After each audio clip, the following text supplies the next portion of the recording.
자, 여러분 반갑습니다. 오늘 하루도 좋은 하루 보내셨는지요? 이제 날씨가 점점 포근해지고 있습니다. 이제 2월의 마지막 주인데요. 다음 주면 완연한 이제 봄의 시작이 될 것 같습니다.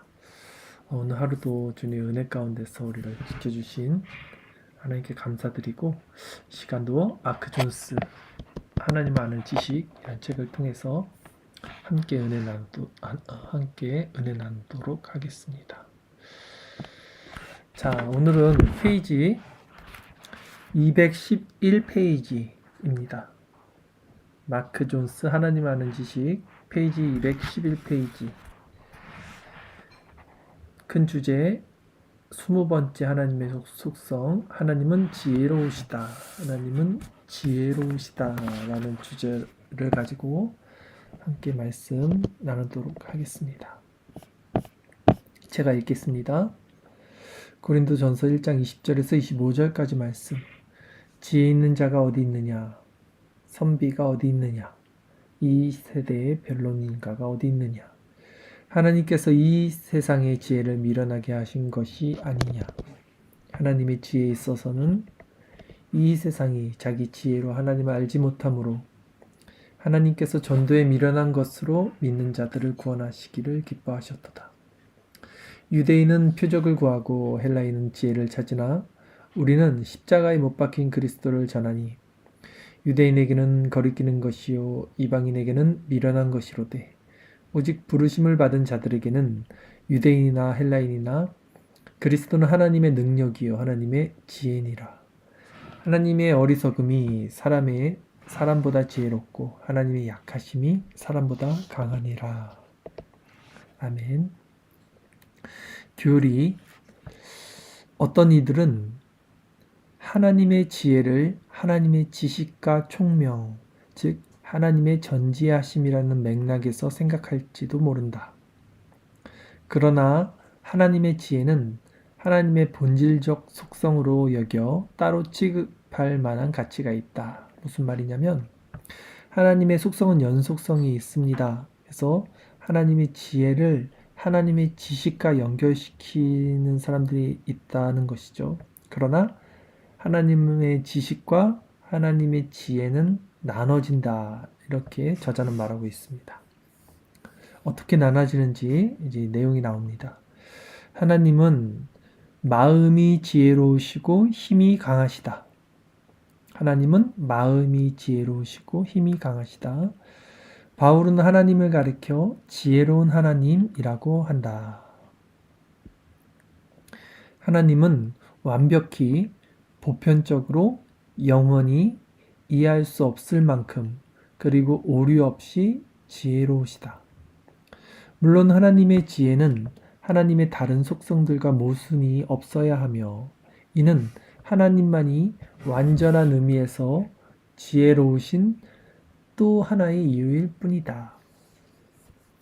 에드워드 리는 이렇게 말한다. 우리가 이해하기로 하나님의 지식은 하나님의 지혜와 이렇게 다르다. 즉, 하나님의 지식은 모든 대상에 대한 단순한 판단이고 하나님의 지혜는 만사의 질서를 세우시고 처리하시는 수단이라고 말이다. 자, 한번 정리해 볼게요. 하나님의 지식은 판단, 그리고 하나님의 지혜는 수단. 이 키워드를 기억하시면 좋겠습니다. 우리는 하나님의 지식을 하나의 행위로 이해하고 하나님의 지혜는 습관 혹은 내적 원리로 이해한다. 반드시 그렇다는 것은 아니고 단지 우리가 이런 식으로 이해한다는 말이다. 자, 다시 한번. 하나님의 지식은요, 판단, 다른 말로는 행위로 이해할 수 있고요. 하나님의 지혜는 수단, 다른 말로는 습관 혹은 내적 원리로 이런 개념으로 우리가 이해할 수 있다는 것이죠. 하나님은 지혜로서 만사를 능숙하게 통솔하사 자신의 무한한 명칭에 따라 만사의 질서를 세우신다. 하나님에게는 모사가 없다. 하나님은 본질적이고 포괄적인 지혜를 유하시기 때문이다. 삼국지에 보면 유비의 모사는 누구입니까? 제갈공명이죠. 그러나 하나님에게는 모사가 필요 없다는 것입니다. 하나님은 지혜 자체이시기 때문이죠. 그리고 하나님은 만물을 창조하시고 다스리시는 일에서 자신의 지혜를 드러내신다. 하나님이 지혜가 어디서 드러납니까?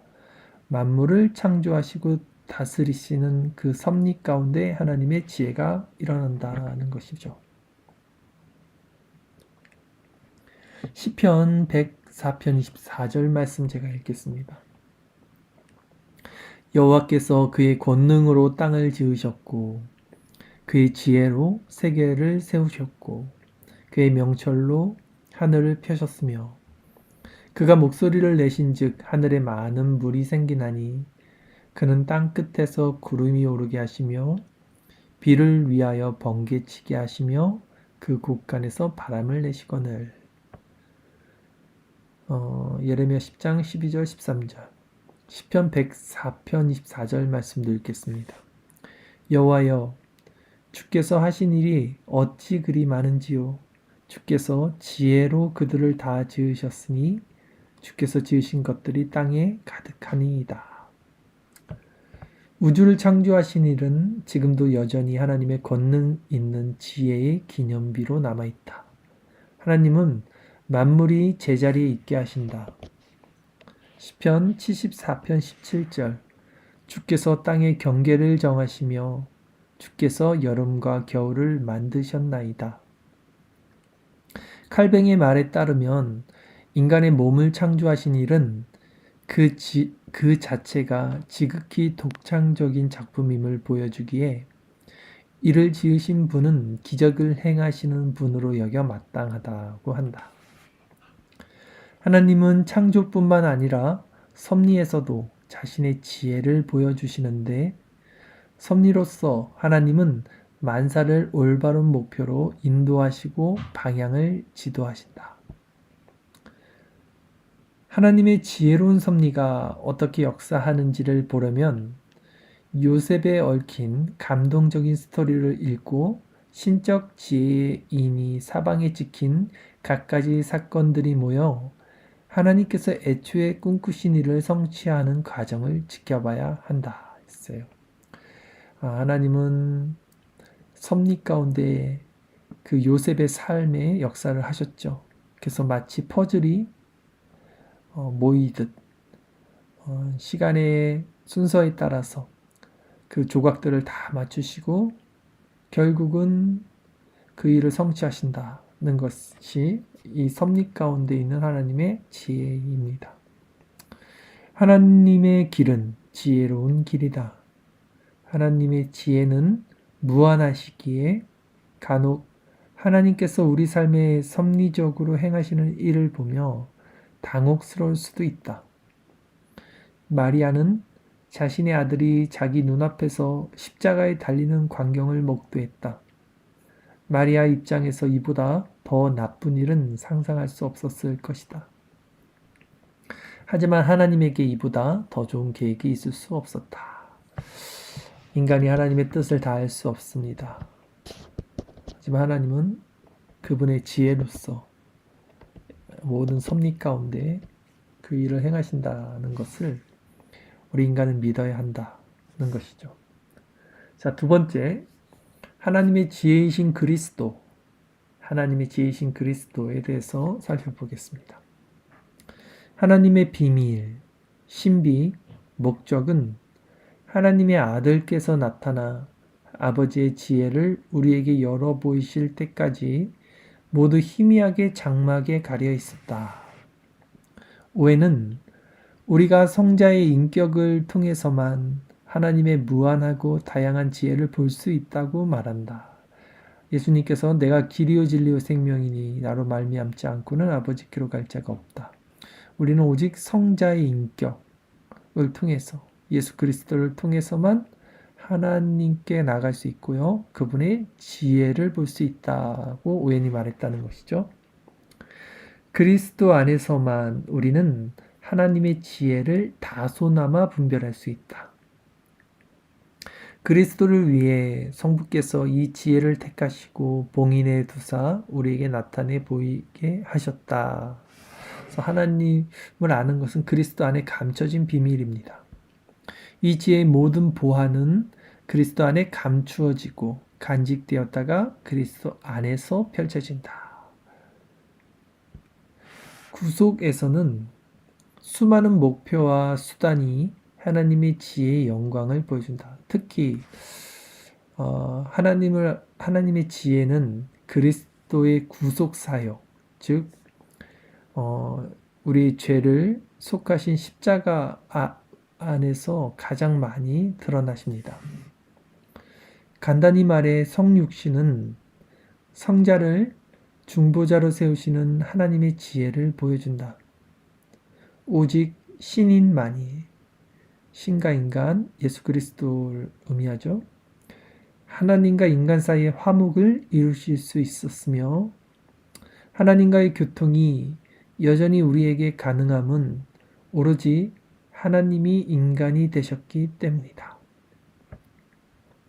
사실 성육신을 통해 성삼위 제2위께서는 자신의 인성을 쫓아 경험에 의해 사람을 불쌍히 여길 수 있게 되었으며 경험에 의한 동정은 신성으로서는 줄 수 없는 동정이었다. 이것이 우리에게는 큰 위로가 되죠. 하나님은 인간이 아니십니다. 그러나 예수 그리스도는 인성을 입었기에 하나님께서는 인간의 인간을 동정할 수 있는 그런 어떤 인격을 가지셨다는 것이죠. 그래서 그리스도의 제사장 직분의 효력은 모든 면에서 두 본성의 한 위격 안에서 연합한다는 사실에 달려 있다. 자, 제사장은 백성들의 죄를 대표로 하나님께 고하는 직분인데 예수 그리스도가 인간의 몸을 입고 오셨기 때문에 인간의 죄를 가지고 하나님께 나갈 수 있게 되었다라는 것이죠. 그렇게 볼 때 성육신은 하나님께서 인간에게 자기의 지혜를 계시하는 여러 가지 방법 중 하나다. 토머스 리즐리는 다음과 같이 정확하게 주장한다. 하나님의 지혜는 우리를 구속하신 일에서 더욱 뚜렷하게 나타난다. 이 일은 천사들도 살펴보기를 원하는 일이요. 크나큰 찬탄 없이는 볼 수 없는 일이다. 여기에서 하나님의 각종 지혜가 나타나기 때문이다. 자, 예수 그리스도의 구속사에서 하나님의 지혜는 가장 크게 나타난다라는 것을 살펴봤고요. 마지막 적용 부분 살펴보도록 하겠습니다. 그리스도인으로서 우리는 하나님께서 어떤 일을 우리 삶에서 왜 행하시는지 궁금할 때가 아주 많다. 그 일을 행하시는 목적을 도무지 헤아릴 수가 없다. 그러나 하나님의 지혜가 무한하다는 것을 생각하면 우리가 처한 상황에서 하나님께서 섭리적으로 일하실 때 그 앞에서 겸손히 우리 자신을 낮출 수 있다. 우리는 하나님께서 하시는 모든 일을 완벽히 납득할 만한 지혜가 부족하다. 그런데 하나님에게는 그런 지혜가 있다는 것을 알면 더할 수 없이 긴박한 상황에서도 하나님을 신뢰하며 우리 처지를 하나님께 맡길 수 있다. 자, 무슨 말입니까? 우리에게는 지혜가 부족하다는 것이죠. 그러니까 우리는 하나님을 알 수 없어요. 인간은 절대 하나님을 알 수 없습니다. 인간이 하나님을 안다라고 말하는 것 그 자체가 모순이고 한계를 가지고 있어요. 그러나 우리가 하나님을 알 수 없다는 이 자각을 통해서 우리는 오히려 하나님께 더 나아갈 수 있는 지혜를 갖게 된다. 이런 의미입니다. 그러나 이렇게 신뢰하는 데서 끝나서는 안 되고 하나님께 더 많은 지혜를 구해야 한다. 솔로몬은 하나님께 지혜를 구했다. 야고보는 너희 중에 누구든지 지혜가 부족하거든 모든 사람에게 후히 주시고 꾸짖지 아니하시는 하나님께 구하라 그리하면 주시리라 라고 말한다. 하나님 안에 지혜의 샘이 있으며 하나님은 그리스도를 통해 우리에게 이 은사를 허락하신다. 우리는 그리스도의 마음을 가져야 한다. 특히 하나님께 영광을 돌리며 우리의 쉼 없는 예배 자세를 드러내는 방식으로 하나님의 뜻을 이해하며 행하고자 할 때는 더욱 그래야 한다. 그리스도의 마음이 있어야만 그 마음으로써 성령께서 우리를 인도하시며 그 마음으로 우리는 하나님의 지혜를 이해할 수 있다. 자, 하나님의 지혜를 어떻게 이해하십니까? 그리스도의 마음이 있어야 되고요. 그 그리스도의 마음은 성령이 우리를 인도하시는 가운데 주어진다. 것입니다. 성령의 인도를 따름으로써 우리는 그리스도께서 받으신 고난에 비추어 우리가 당하는 고난의 의미를 이해하게 되고 그리스도께서 받으신 영광에 비추어 우리가 장래에 받게 될 영광에 대해 알게 된다. 성령께서 역사하시면요. 이제 우리가 당하는 고난이 그리스도를 통해서 이해가 됩니다. 또 우리가 받는 영광도 장차 우리가 받게 될 영광에 대해서 알게 되는 그런 조건으로서 주어진다는 것이죠. 우리가 섬김을 사랑함은 그리스도께서 종이 되셨기 때문이고 우리가 원수를 사랑함은 그리스도께서도 자기 원수를 사랑하셨기 때문이다. 그래서 우리가 그리스도 안에 있으면 섬기는 삶을 추구하게 됩니다. 또 원수까지 사랑하는 삶을 지향하게 됩니다. 이 모든 것들이 우리가 그리스도를 바라보기 때문이고 그리스도의 마음을 가졌기 때문이다. 그리고 성령께서 우리를 그 마음 가운데 인도하시기 때문이라는 것이죠. 달리 말해 지식을 지혜롭게 적용한다 함은 모든 상황에 그리스도의 마음을 적용한다는 뜻이다. 그래야만 시련과 박해 가운데서도 우리는 그 모든 것을 기쁨으로 여길 수 있게 된다. 오늘 하나님의 지혜에 대해서 배웠습니다.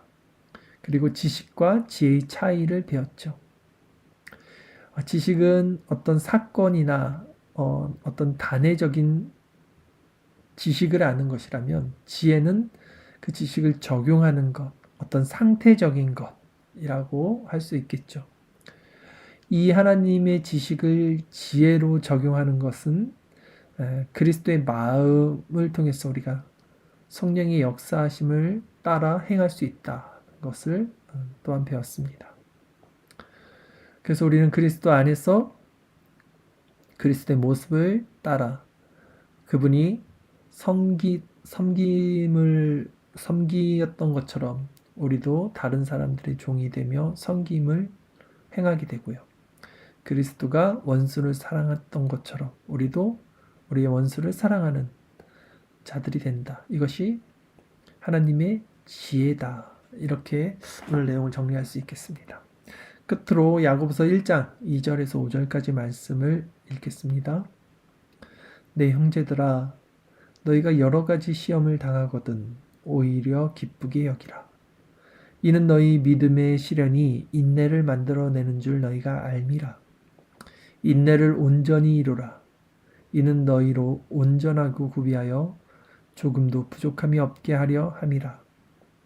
너희 중에 누구든지 지혜가 부족하거든 모든 사람에게 후히 주시고 꾸짖지 아니하시는 하나님께 구하라 그리하면 주시리라. 아멘. 이 밤에 우리 함께 하나님의 지혜를 구하는 시간 갖도록 하겠습니다. 우리가 교만할 수 없는 것은 인간은 아무리 애써도 하나님에 대한 지식에 이를 수 없습니다. 그리고 하나님에 대한 지식이 단편적인 것이라면 그 지식의 적용은 오직 성령을 통해서 하나님의 지혜를 가질 때 그것이 우리 안에서 결국 열매를 맺게 된다는 것을 오늘 말씀을 통해서 배웠습니다. 이 시간 함께 기도할 때는요, 하나님의 지혜는 무엇입니까? 결국 그리스도 안에서 섬기고 또 원수를 사랑하는 것, 그것이 하나님의 지혜라는 것을 배웠습니다. 이 시간은 오늘 하루의 우리 삶을 점검하고요. 우리가 진정 그리스도 안에 있었는지, 그러므로 우리가 섬기고 원수를 사랑하는 마음 가운데 그리스도의 형상으로 닮아가는 모습으로 살아가고 있는지 점검하고, 그것이 아니라면 성령을 의지하시고 하나님의 지혜를 구하시는 그 기도로서 이 밤에 함께 하나님께 긍휼을 받는 자들로 나가도록 하겠습니다. 우리 같이 기도드리겠습니다.